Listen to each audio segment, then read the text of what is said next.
So number 37, a penny, is that correct? Yes.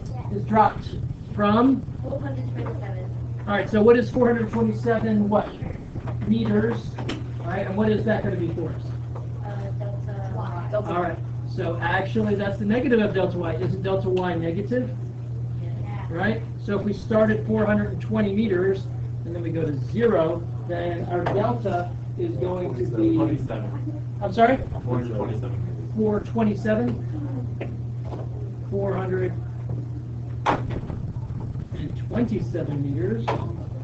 427. All right. Well, we can take downward to be positive, right? Because it's just falling. It's not going up and then down. Because all that's going to happen is that we're going to have negatives cancel out. We'll have you use negative g for our acceleration. But this way, we'll just use g for our acceleration, right? So since g is downward, 9.8 meters per second squared, we'll just leave it as positive since we're making downward positive here. All right. We know our delta y. All right. So what's the next question?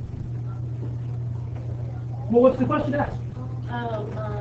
What is All right, so we got, if it's dropped, what does that tell us? V naught is equal to? 0. 0, and we're trying to find V down here, okay? So, that's our drawing. That's D for doofus. And our unknowns and knowns are V naught is equal to 0, but we start with our unknown, don't we? Right? Because that's what we want. V is equal to, I don't know. All right? Whoops.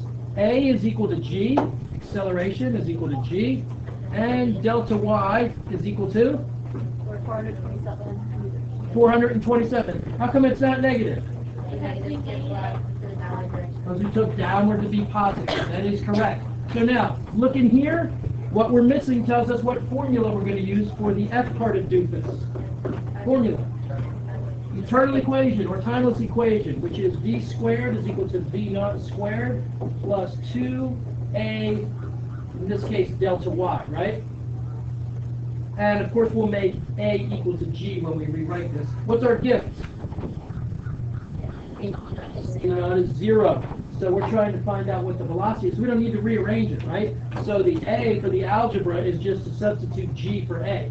So we know that v is going to be equal to the square root of 2gh or 2g delta y, which we're taking to be positive. Okay? So now, S, substitute, simplify, solve.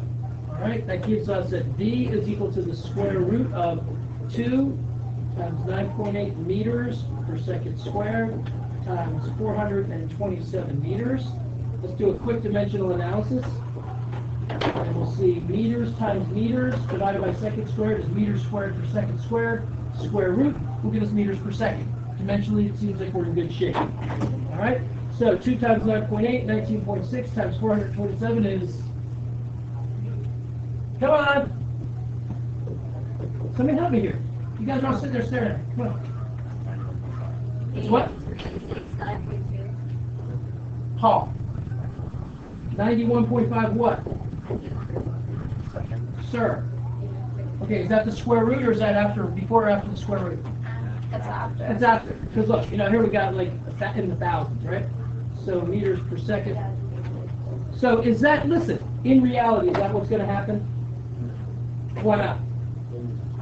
Air resistance, that's right. We're dealing in ideal physics where there is no air resistance. So this is the answer we're looking for. 91.5 meters per second.